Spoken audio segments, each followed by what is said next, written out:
السلام علیکم ورحمۃ اللہ وبرکاتہ. کیا حال ہے سب کا؟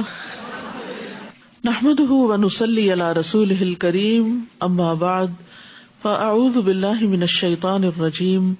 بسم اللہ الرحمن الرحیم. رب اشرح لی صدری ویسر لی امری واحلل عقدۃ من لسانی یفقہوا قولی. قرآن مجید قبر کے عذاب سے حفاظت کا ذریعہ ہے. ابو ہریرہ رضی اللہ عنہ بیان کرتے ہیں کہ آدمی کو جب اس کی قبر میں لایا جاتا ہے تو فرشتہ اس کے سر کی طرف سے آتا ہے، یعنی عذاب کے لیے، تو تلاوت قرآن اسے روک دیتی ہے. جب فرشتہ اس کے سامنے سے آتا ہے تو صدقہ اسے دھکیل دیتا ہے، اور جب اس کے پاؤں کی طرف سے آتا ہے تو مساجد کی طرف چل کے جانا اسے دور کر دیتا ہے. یعنی انسان پاؤں سے جو نیکی کے کاموں کی طرف چل کے جاتا ہے تو وہ نیکیاں اس کی برائیوں کی جو سزا ہے اس کو اس سے ہٹا دیتی ہیں. قیامت کے دن قرآن مجید انسان کی شکل میں آئے گا.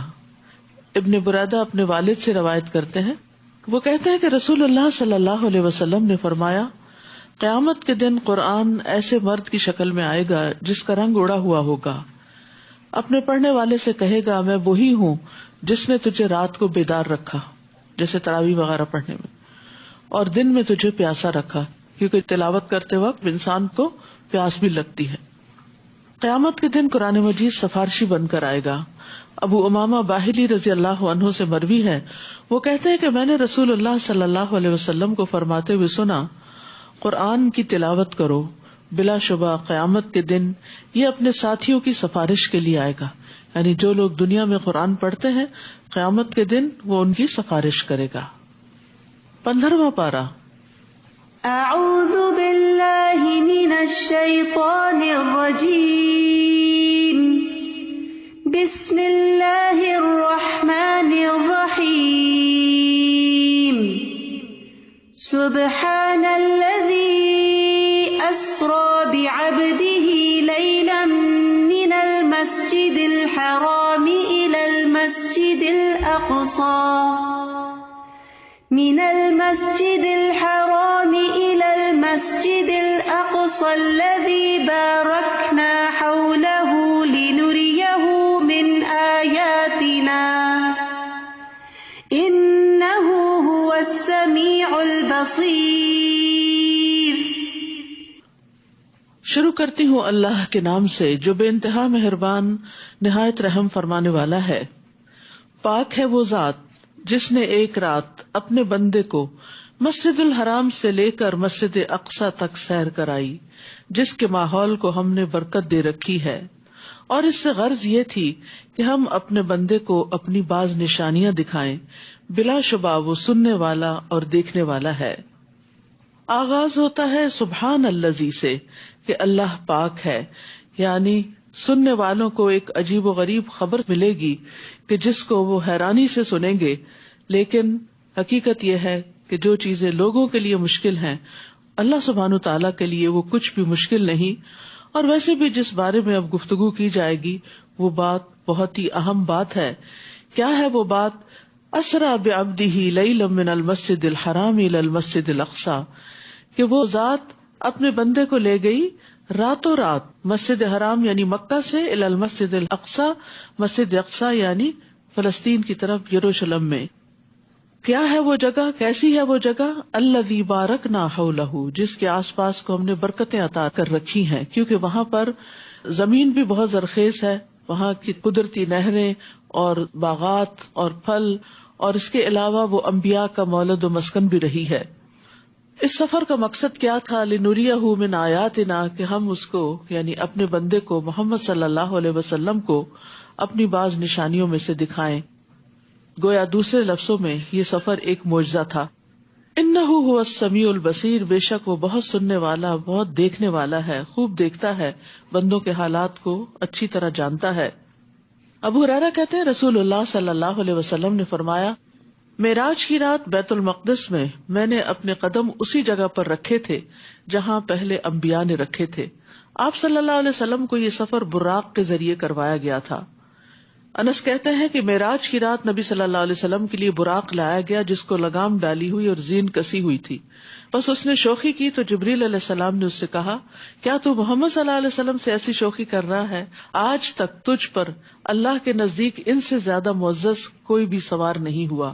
راوی کہتے ہیں کہ پھر براق کو پسینہ آ گیا اور پھر براق کے ذریعے یہ سفر چند لمحوں میں ہی طے ہو گیا. آپ صلی اللہ علیہ وسلم پہلے مکہ سے بیت المقدس کی طرف گئے. وہاں پر آپ جب پہنچے تو جبریل علیہ السلام نے اپنی انگلی سے اشارہ کر کے ایک پتھر میں سوراخ کیا اور براق کو اس سے باندھا.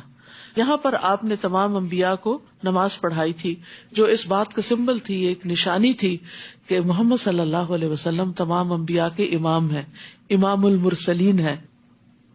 اور پھر وہاں سے آپ صلی اللہ علیہ وسلم کو آسمانوں کی سیر کروائی گئی اور 7ویں آسمان تک لے جایا گیا, سدرۃ المنتہا تک لے جایا گیا, جہاں سے آپ اللہ سبحانہ تعالیٰ سے ہم کلام ہوئے. وہاں آپ کو اللہ سبحانہ تعالیٰ نے 5 نمازیں بھی دی اور اس کے علاوہ کچھ ہدایات بھی. اس سفر میں آپ صلی اللہ علیہ وسلم نے جنت اور جہنم کے کچھ مشاہدات بھی کیے. انس رضی اللہ عنہ کہتے ہیں کہ رسول اللہ صلی اللہ علیہ وسلم نے فرمایا جب مجھے معراج کرائی گئی تو میں ایک قوم پر سے گزرا, ان کے ناخن تانبے کے تھے اور وہ ناخنوں سے اپنے چہرے اور اپنے سینے چھیل رہے تھے, یعنی کھروچ رہے تھے. تو میں نے کہا کہ یہ کون لوگ ہیں اے جبرائیل؟ انہوں نے کہا یہ وہ لوگ ہیں جو لوگوں کا گوشت کھاتے ہیں, ان کی عزتوں سے کھیلتے ہیں, یعنی غیبت کرتے ہیں, تانے دیتے ہیں اور دوسروں کو برا بھلا کہتے ہیں. اسی طرح آپ صلی اللہ علیہ وسلم نے فرمایا اسراء والی رات میں ایسے لوگوں کے پاس سے گزرا جن کے منہ آگ کی کینچیوں سے کاٹے جا رہے تھے. میں نے پوچھا یہ کون لوگ ہیں؟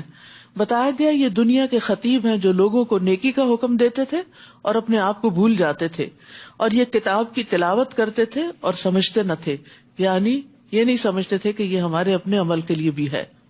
معراج کے موقع پر آپ صلی اللہ علیہ وسلم کو نماز کا تحفہ عطا کیا گیا. سورۃ البقرہ کی آخری آیات دی گئیں اور یہ کہ آپ کی امت میں سے ہر ایسے آدمی کو بخش دیا گیا جو اللہ کے ساتھ کسی کو شریک نہ کرے اور تباہ کن گناہوں سے بچے, یعنی کبیرہ گناہوں سے بچے. اسی طرح معراج کی رات فرشتوں نے نبی صلی اللہ علیہ وسلم کو کہا کہ آپ اپنی امت کو پچھنے لگانے کا حکم دیجیے, یعنی جس بھی جماعت کے پاس سے گزرے تھے انہوں نے آپ کو یہی مشورہ دیا کہ آپ اپنی امت کو حجامہ کروانے کے لیے کہیں, کیونکہ وہ صحت حاصل کرنے کا, بیماریوں سے نکلنے کا ایک بہترین طریقہ ہے. اسی طرح آپ کی مختلف پیغمبروں سے بھی ملاقات ہوئی. ابراہیم علیہ السلام سے جب ملاقات ہوئی تو انہوں نے کہا کہ اے محمد صلی اللہ علیہ وسلم اپنی امت کو میری طرف سے سلام پیش کرنا اور انہیں بتانا کہ جنت کی مٹی پاکیزہ ہے, اس کا پانی میٹھا ہے اور وہ ایک چٹیل میدان ہے, یعنی جنت چٹیل میدان ہے. سبحان اللہ والحمد للہ ولا الہ الا اللہ واللہ اکبر کہنا, وہاں درخت لگانا ہے. تو جو جتنا ذکر کرے گا اس کی جنت اتنی ہی زیادہ سرسبز ہوگی. وَآتَيْنَا مُوسَى الْكِتَابَ وَجَعَلْنَاهُ هُدًى لِبَنِي إِسْرَائِيلَ أَلَّا تَتَّخِذُوا مِن دُونِي وَكِيلًا. ہم نے موسیٰ کو کتاب دی اور اسے بنی اسرائیل کی ہدایت کا ذریعہ بنایا. تو تورات بنی اسرائیل کے لیے تھی اور امت محمد صلی اللہ علیہ وسلم اور اب قیامت تک کے لوگوں کے لیے کیا ہے؟ قرآن مجید ہے. اور اس میں انہیں حکم دیا کہ میرے سوا کسی کو کارساز نہ بنانا. کارساز بنانے کا مطلب یہ ہے کہ جس کے حوالے اپنے انسان کام کر دے اور وہ اس کی حاجتیں پوری کر دے. تو ساری حاجتوں کا پورا کرنے والا صرف اور صرف اللہ ہی ہے. ذریۃ من حملنا مع نوح انہ کان عبدا شکورا. یہ بنی اسرائیل ان لوگوں کی اولاد تھے جنہیں ہم نے نوح کے ساتھ کشتی میں سوار کیا تھا. بلا شبہ نوح ایک شکر گزار بندے تھے. یہاں اللہ سبحانہ وتعالیٰ خاص طور پر نوح علیہ السلام کی شکر گزاری کی تعریف فرما رہے ہیں, اور مقصد کیا ہے کہ ہم بھی ان کی طرح شکر گزار بن جائیں. لیکن شکر گزار بندہ بننے کے لیے سخت محنت کرنی پڑتی ہے. مغیرہ کہتے ہیں کہ نبی صلی اللہ علیہ وسلم کھڑے ہوتے تاکہ نماز پڑھیں, یہاں تک کہ آپ کے دونوں پاؤں یا دونوں پنڈلیاں پھول جاتی, یعنی سوج جاتی. اس سے متعلق آپ سے کچھ کہا جاتا کہ آپ اتنی مشقت کیوں کرتے ہیں, تو آپ فرماتے کہ کیا میں اللہ کا شکر گزار بندہ نہ بنوں. یعنی شکر گزاری صرف زبان سے شکر گزاری نہیں ہوتی, عمل کے ذریعے ہوتی ہے, اور آج کل اس عمل کا اچھا موقع ہے. اسی طرح شکر گزاری میں انسان جو کچھ بھی کھاتا یا پیتا ہے تو اس پر بھی اپنے رب کو یاد کرے, بسم اللہ پڑھ کر آغاز کرے اور الحمدللہ کہہ کر اللہ کا شکر ادا کرے. اس کتاب میں ہم نے بنی اسرائیل کو صاف صاف کہہ دیا تھا کہ تم زمین پر 2 بار فساد عظیم برپا کرو گے اور بڑی سرکشی دکھاؤ گے. پھر جب ہمارا پہلا وعدہ آ گیا تو اے بنی اسرائیل، ہم نے تمہارے مقابلے میں اپنے بڑے جنگجو بندے لا کھڑے کیے جو تمہارے شہروں کے اندر گھس کر دور تک پھیل گئے. یہ اللہ کا وعدہ تھا جسے پورا ہو کر رہنا تھا کہ جب بنی اسرائیل نے پیغمبروں کو قتل کرنا شروع کیا، یعنی حضرت عیسیٰ علیہ السلام کے قتل کے منصوبے بنائے اور اس طرح حضرت یحییٰ علیہ السلام کو قتل کر دیا، تو اس کی پاداش میں پھر اللہ تعالیٰ نے ان پر ظالم بادشاہ مسلط کیے. ثم رددنا لکم الکرۃ علیہم، پھر ہم نے ان فاتحین پر تمہیں غلبے کا موقع دیا، مال اور اولاد سے تمہاری مدد کی اور نفری میں بہت زیادہ بڑھا دیا. یعنی پہلے حملے کے بعد پھر ہم نے تمہارے حالات بدلے، جب تمہارے اندر تبدیلی آئی تو ہم نے بھی تم سے عذاب اٹھا لیا. ان احسنتم احسنتم لانفسکم وان اسأتم فلہا، دیکھو اگر تم نے بھلائی کی تو اپنے ہی لیے کی، اور اگر برائی کی تو اس کا وبال بھی تمہیں پر ہوگا. پھر جب دوسرے وعدے کا وقت آ گیا کہ جابر فاتحین تمہارا حلیہ بگاڑ دیں اور مسجد اقصی میں ایسے ہی داخل ہوں جیسے پہلی بار داخل ہوئے تھے. پہلا حملہ بخت نصر کا تھا اور دوسرا ٹیٹس کا تھا. 70 عیسوی میں ٹیٹس کا حملہ ان پر ہوا، جس کی وجہ سے ان کو تباہ کر کے رکھ دیا گیا. اور جہاں جہاں غلبہ پائیں اسے تہس نہس کر دیں. تو بات یہ ہے کہ جب بنی اسرائیل نے اچھا رویہ اختیار کیا تو اللہ سبحانہ تعالیٰ نے بھی ان کے دن پھیر دیے، اور جب انہوں نے اللہ کا پیغام پہنچانے والوں کے ساتھ برا معاملہ کیا تو اللہ سبحانہ تعالیٰ نے پھر ان کو عذاب چکھایا. تو یہ ایک بنیادی قاعدہ ہمیں دیا جا رہا ہے کہ ہم اللہ سبحانہ تعالیٰ سے ڈر کے زندگی بسر کریں اور نیکیوں کی طرف رغبت رکھیں، اور جو کوئی نیکی کرتا ہے وہ دراصل اپنے ہی لیے کرتا ہے. ہو سکتا ہے اب تمہارا رب تم پر رحم فرما دے، لیکن اگر تم نے پھر سرکشی کی تو ہم بھی پھر سزا دیں گے. یعنی اگر تم بدلے تو ہم بھی پھر تمہیں پکڑیں گے. تو اس میں کتنا بڑا سبق ہے. یعنی کوئی قوم ہو یا کوئی فرد ہو یا کوئی گھرانہ ہو، اگر اللہ کی طرف رجوع کرتا ہے تو اللہ سبحانہ تعالیٰ اس پر اپنی رحمت فرماتا ہے. احسان کا بدلہ احسان کی شکل میں دیا جاتا ہے. اور اگر کوئی سرکشی کرتا ہے تو پھر اس کی بھی پکڑ ہوتی ہے. آخرت کی پکڑ سے پہلے دنیا میں بھی پکڑ ہوتی ہے. اور ایسے کافروں کے لیے ہم نے جہنم کو قید خانہ بنا دیا ہے. یہ قرآن تو وہ راستہ دکھاتا ہے جو سب سے سیدھا ہے، اور جو لوگ ایمان لائے اور نیک عمل کیے انہیں بشارت دیتا ہے کہ ان کے لیے بہت بڑا اجر ہے، اجرن کبیرہ. تو اس صورت میں خاص طور پر قرآن مجید کا ذکر آئے گا بارہا، اور یہاں پر قرآن کی آمد کا مقصد بتا دیا گیا کہ قرآن سب سے سیدھا راستہ دکھاتا ہے. اس لیے انسان سیدھے راستے پر چل ہی نہیں سکتا جب تک کہ قرآن سے رہنمائی حاصل نہ کرے. کعب رضی اللہ عنہ بیان کرتے ہیں کہ قرآن کو لازم پکڑو کیونکہ وہ عقل کی تیزی، حکمت کی روشنی اور علم کا سرچشمہ ہے، اور رحمان کی طرف سے نازل ہونے والی کتابوں میں سب سے نئی کتاب ہے. اللہ نے تورات میں یہ بات فرمائی ہے کہ اے محمد میں تم پر جدید تورات نازل کروں گا، اور جدید تورات سے مراد قرآن مجید ہے، جو نابینا آنکھوں، بہرے کانوں اور پردے میں پڑے ہوئے دلوں کو کھول دے گی. حقیقت یہ ہے کہ جو شخص تھوڑی سی بھی کوشش کرتا ہے اس قرآن کو سمجھ کر پڑھنے کی، اس کے دل کی دنیا ہی بدل جاتی ہے اور اس کے طرز عمل میں لازماً تبدیلی آتی ہے. اور جو لوگ آخرت پر ایمان نہیں لاتے ان کے لیے ہم نے دردناک عذاب تیار کر رکھا ہے. انسان برائی کے لیے بھی ایسی ہی دعا کرتا ہے جیسے بھلائی کے لیے کرتا ہے. دراصل انسان بڑا جلد باز واقع ہوا ہے. ابن عباس اور دیگر علماء کہتے ہیں کہ یہ انسان کا بیزاری کی حالت میں خود کو یا اپنی اولاد کو بد دعا دینا ہے. یعنی بعض اوقات ہم اریٹیٹڈ ہوتے ہیں بیماری کی وجہ سے یا بچوں کی پریشانیوں کی وجہ سے یا کاروبار کی وجہ سے، تو پھر انسان کے اوپر بعض اوقات ایسی کیفیت آ جاتی ہے کہ اس کے منہ سے خیر کی بات نکلنے کی بجائے بد دعا نکل آتی ہے، حالانکہ وہ خود اس بد دعا کی قبولیت نہیں چاہتا. تو اس کی وجہ کیا؟ وَكَانَ الْإِنسَانُ عَجُولًا، کہ انسان بڑا جلد باز ہے. تو بنیادی طور پر اس آیت میں ان لوگوں کی مذمت کی جا رہی ہے، ان کو ڈانٹا جا رہا ہے جو غصے کی حالت میں اپنے لیے یا اپنے مال اور اولاد پر بد دعا کرتے ہیں، حالانکہ اس وقت انہیں اطمینان کے ساتھ بھلائی کی دعا کرنی چاہیے تھی. تو یاد رکھیے قبولیت کے وقت میں دی گئی بد دعا بھی قبول ہو جاتی ہے، اور اگر جس کو بد دعا دے رہے ہیں وہ اس کے اہل نہیں تو وہ بد دعا پلٹ کر دینے والے کے سر پہ آ جاتی. کیونکہ بعض لوگوں کی عادت ہوتی ہے بات بات میں دوسروں کو بد دعائیں دے کے ایموشنل بلیک میل کرتے ہیں کہ تمہیں ہماری بد دعا لگ جائے گی, تم جہنم میں جاؤ, تمہاری یہ نقصان ہو جائے وہ. تو اب جس کو بد دعائیں دی جا رہی ہیں وہ بہت ڈر جاتا ہے. تو ایسے موقع پہ ڈرا نہ کریں, اس لیے کہ اگر آپ نے کسی کا کچھ نہیں بگاڑا, آپ کی نیت خراب نہیں ہے, آپ نے کسی کو کوئی تکلیف نہیں پہنچائی, تو آپ کو بد دعا نہیں لگے گی. یعنی اگر آپ ظالم نہیں ہیں تو بد دعا آپ پر نہیں پڑے گی, وہ کس پہ جائے گی؟ واپس جو دینے والا ہے. تو اس لیے بد دعائیں دینے والوں کو بھی سوچ سمجھ کے دینی چاہیے کہ کہیں ایسا نہ ہو کہ یہ مصیبت واپس اپنے اوپر ہی لوٹ آئے. اسی طرح ماں باپ کو بھی سوچ سمجھ کے اولاد کو بد دعائیں دینی چاہیے, کیونکہ نبی صلی اللہ علیہ وسلم نے فرمایا 3 دعاؤں کی قبولیت میں کوئی شک نہیں, مظلوم کی دعا, مسافر کی دعا, اور باپ کا اپنے بیٹے کے خلاف بد دعا کرنا. کیونکہ تنگ آ کے ہی کرتا ہے نا, باپ ایسے ہی نہیں کرتا, تو وہ بھی قبول ہو جاتی ہے. آپ صلی اللہ علیہ وسلم نے فرمایا اپنے آپ پر خیر ہی کی دعا کیا کرو, بے شک فرشتے تمہاری بات پر آمین کہتے ہیں. وَجَعَلْنَا اللَّيْلَ وَالنَّهَارَ آيَتَيْنِ, دیکھو ہم نے رات اور دن کو 2 نشانیاں بنایا ہے. رات کی نشانی کے تو ہم نے تاریک بنایا, اور دن کی نشانی کو روشن, تاکہ تم اپنے رب کا فضل تلاش کر سکو, اور اس لیے بھی کہ تم ماہ و سال کی گنتی معلوم کر سکو. اور ہم نے ہر چیز کو تفصیل سے بیان کیا. اللہ سبحانہ و تعالیٰ خود نشانیوں کو بھی دکھا رہے ہیں اور ان کی تفصیل بھی بتا رہے ہیں کہ یہ نعمتیں تمہارے لیے کس کس فائدے کی ہیں.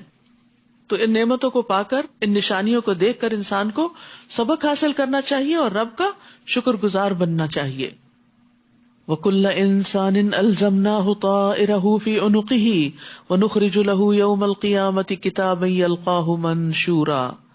ہر انسان کا عمل ہم نے اس کے گلے میں لٹکا رکھا ہے. یعنی انسان جو کچھ کماتا ہے وہ اسی کے اوپر لادا جا رہا ہے, جسے ہم قیامت کے دن ایک کتاب کی صورت میں نکالیں گے, اعمال نامہ, بک آف ڈیڈز. وہ اس کو کھلی ہوئی کتاب کی طرح دیکھے گا, یعنی اپنی کتاب کو کھلا ہوا دیکھے گا. یلقاہ منشورا, اوپن بک ہوگی جس میں وہ ساری چیزیں دیکھ رہا ہوگا, اور کہا جائے گا اقرأ کتابک کفا بنفسک اليوم علیک حسیبا, پڑھ اپنا اعمال نامہ, آج تو خود ہی اپنا حساب کرنے کو کافی ہے. یعنی تم خود ڈیسائیڈ کر سکتے ہو کہ تمہارا اب انجام کیا ہونا چاہیے. ظاہر برے اعمال ایسی شکل میں ہوں گے کہ انسان ان سے خود گھن کھائے گا. تو کتنا ضروری ہے کہ انسان یہ حساب اپنا دنیا میں ہی کر لے, مرنے سے پہلے ہی کر لے, اپنا محاسبہ کرے, اپنا جائزہ لے, اپنے منہ سے نکلنے والی باتیں, اپنی سوچیں, اور اپنے معاملات جو دیگر لوگوں کے ساتھ ہیں کہ ان کا نتیجہ کیا نکلے گا. من اہتدی فانما یہتدی لنفسہ ومن ضل فانما یضل علیہا. جس شخص نے ہدایت قبول کی تو اس کا فائدہ اسی کو ہے. یعنی اپنی برائیوں کو دیکھ کر ان کو دور کر کے, اور جو صحیح راستہ ہے اس کو اختیار کر لیا, اور خاص طور پر جو قرآن کا راستہ ہے سب سے بہترین اور سیدھا راستہ, تو اس کا فائدہ کسی اور کو نہیں, خود اسی کو ہوگا. اور جو گمراہ ہوا تو اس کا بار بھی اسی پر ہے. یعنی اگر انسان ہدایت نہیں پاتا تو پھر نقصان بھی خود اٹھائے گا, اور کوئی گناہ کا بوجھ اٹھانے والے دوسرے کا بوجھ نہیں اٹھائے گا. یہ یاد رکھنا چاہیے کہ قیامت کے دن ہر شخص کو اپنے کیے کا بدلہ ہی ملے گا. اور ہم اس وقت تک عذاب نہیں دیا کرتے جب تک اپنا رسول نہ بھیج لیں. اور جب ہم کسی بستی کو ہلاک کرنے کا ارادہ کر لیتے ہیں تو وہاں کے عیش پرستوں کو حکم دیتے ہیں تو وہ بدکاریاں کرنے لگتے ہیں. پھر اس بستی پر عذاب کی بات صادق آ جاتی ہے تو ہم اس کی اینٹ سے اینٹ بجا دیتے ہیں. یعنی پیچھے بنی اسرائیل کا بھی یہی حال ہوا, باقی اقوام میں بھی یہی قاعدہ رہا, اور آئندہ کے لیے بھی یہی اصول ہے کہ اگر لوگ فساد کریں گے, بگاڑ کا رستہ اختیار کریں گے, تو پھر دنیا میں بھی ان کی شامت آئے گی. نوح علیہ السلام کے بعد ہم نے کتنی ہی قومیں ہلاک کر دیں, اور آپ کا رب اپنے بندوں کے گناہوں سے خبردار رہنے اور دیکھنے کو کافی ہے. من کان یرید العاجلۃ عجلنا له فیہا ما نشاء لمن نرید ثم جعلنا له جہنم یصلاھا مذموما مدحورا. جو شخص دنیا چاہتا ہے تو ہم جس شخص کو جتنا چاہیں دنیا میں ہی دے دیتے ہیں. یعنی جو دنیا کی رونقیں چاہتا ہے, دنیا کے فائدے چاہتا ہے, انہی کے لیے نمبر 1 دن رات کوشش کر رہا ہے, اور نمبر 2 یہ کہ اگر کوئی نیکی بھی کرتا ہے تو اس کا بدلہ بھی دنیا میں ہی چاہتا ہے, تو ہم اس کو دنیا میں ہی دے دیتے ہیں. پھر ہم نے جہنم اس کے مقدر کر دی ہے جس میں وہ بدحال اور دھتکارا ہوا بن کر داخل ہوگا. وَمَنْ أَرَادَ الْآخِرَةَ وَسَعَى لَهَا سَعْيَهَا وَهُوَ مُؤْمِنٌ فَأُولَئِكَ كَانَ سَعْيُهُمْ مَشْكُورًا. اور جو شخص آخرت کا ارادہ کرے کہ مجھے آخرت کا اجر چاہیے اور اس کے لیے اپنی مقدور بھر کوشش بھی کرے، یعنی صرف ارادہ ہی نہ ہو بلکہ کوشش بھی ہو، اور وہ مومن بھی ہو، یعنی ایمان شرط ہے، صرف کوشش اور محنت اور اچھے کام ہی نہیں، تو ایسے لوگوں کی کوشش کی قدر کی جائے گی. تو اس آیت میں اس بات پہ تنبیہ کی گئی ہے کہ بغیر محنت کے آخرت کی بھلائی کا ارادہ کرنا محض ایک دھوکہ ہے، یعنی اپنے آپ کو دھوکہ دینا ہے. دنیا میں بھی انسان جس چیز کو چاہتا ہے تو پھر اس کو پانے کے لیے کوشش بھی کرتا ہے، محنت بھی کرتا ہے. کُلًّا نُمِدُّ هَٰؤُلَاءِ وَهَٰؤُلَاءِ مِنْ عَطَاءِ رَبِّكَ وَمَا كَانَ عَطَاءُ رَبِّكَ مَحْظُورًا. ہم ہر طرح کے لوگوں کی مدد کرتے ہیں، خواہ یہ ہوں یا وہ ہوں، اور یہ بات آپ کے رب کا عطیہ ہے، اور آپ کے رب کا عطیہ کسی پر بند نہیں. یعنی اللہ سبحانہ و تعالیٰ دنیا میں صرف ایمان والوں کی مدد نہیں کرتا، دوسروں کی بھی کرتا ہے، اور اللہ جس کی چاہے کرے، کوئی اس کو روکنے والا نہیں. بعض اوقات انسان جس سے حسد کرتا ہے تو انسان اس کا برا چاہتا ہے، اور یہ چاہتا ہے کہ اس کو کوئی خیر نہ ملے. یعنی خاص طور پر قریبی رشتے داروں کے اندر جو اندر سے کولڈ وار چل رہی ہوتی ہے، تو انسان چاہتا ہے کہ ساری خیر میرے ہی گھر میں آ جائے اور دوسرے کی طرف نہ جائے.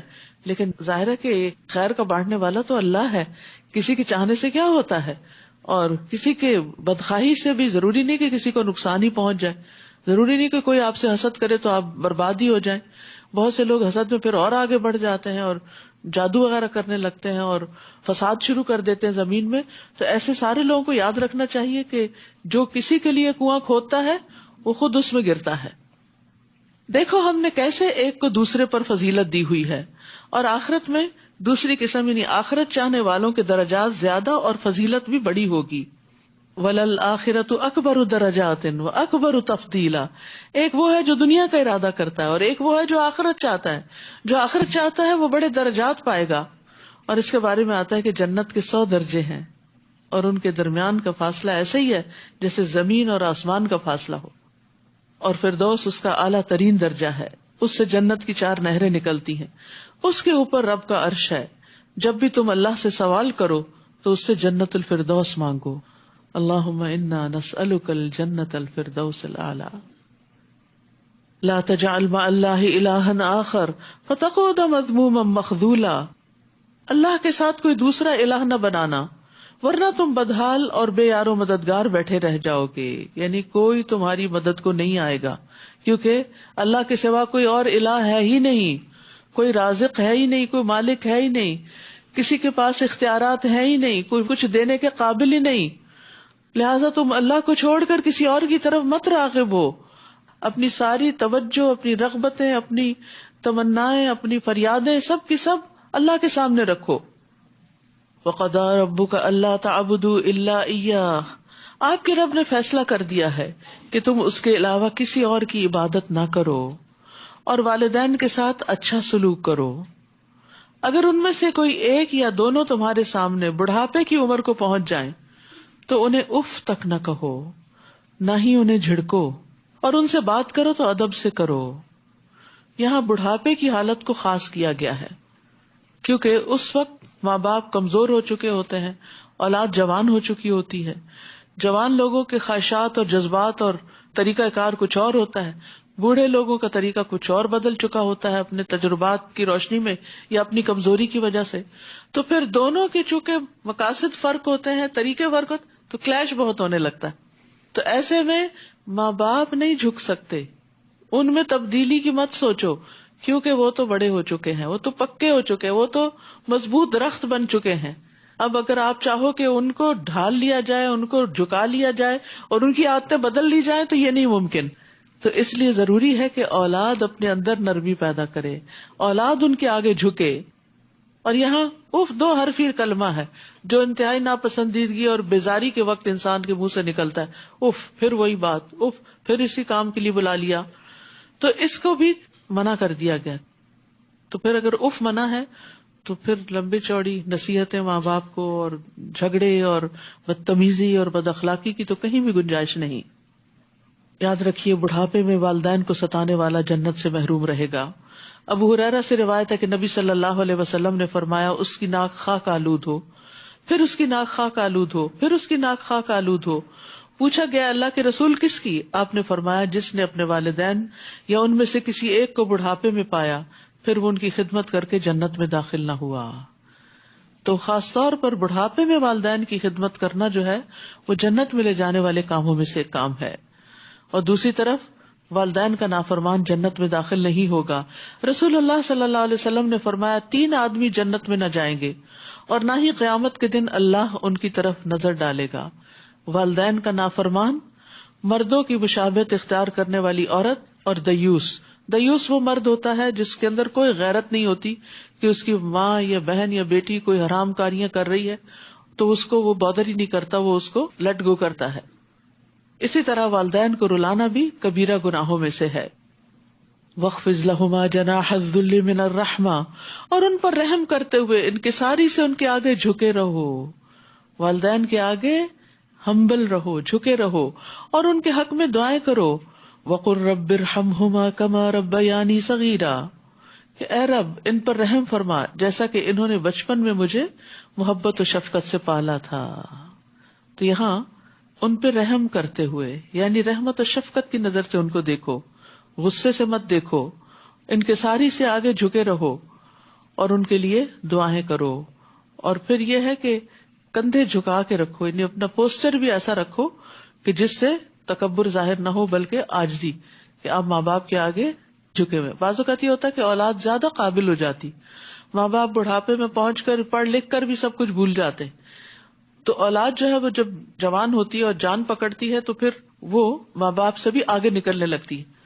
تو ایسے میں بھی انسان کو کبھی یہ ظاہر نہیں کرنا چاہیے کہ ہم آپ سے بہتر ہیں، آپ کو کچھ پتا نہیں. یہ دیکھیں عام طور پہ بچوں کے اندر یہ چیز کتنی آ گئی ہے کہ ماں باپ کو بے وقوف سمجھتے ہیں. بھلے ماں باپ کچھ نہ سمجھ بھی ہوں یا نہ سمجھی کی بات بھی کرے تو ان کو بار بار یہ احساس دلانے کی ضرورت نہیں ہوتی، کیونکہ یہ ان کے اوپر بڑا گراں گزرتا ہے کہ جس بچے کو انہوں نے پیدا کیا اور اس کی انگلی پکڑ کے اس کو چلنا سکھایا آج وہ انہیں سکھا رہا ہے. تو یہ چیز نفسیاتی طور پر انہیں کمزور کرتی ہے اور ان کو غمگین کرتی. تو بھلے آپ صحیح ہوں اور ماں باپ غلط ہوں پھر بھی ان کے آگے ہمبل رہیں، بحث مباحثہ نہ کریں. اور والدین میں سے بھی پھر ماں حسن سلوک کی زیادہ مستحق ہے.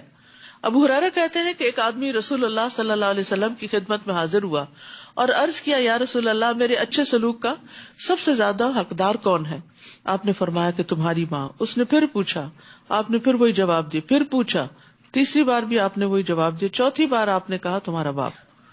ربکم اعلم بما فی نفوسکم، جو کچھ تمہارے دل میں اللہ اسے خوب جانتا ہے کہ تم کس دل سے ماں باپ کی خدمت کر رہے. ماں باپ تو کتنی محبت سے پالتے ہیں لیکن بچے انتظار میں رہتے ہیں کہ اب یہ کب دنیا سے جائیں گے اور کب ہمارے سر سے یہ بوجھ اترے گا اور کب ہم بھی آزاد ہوں گے.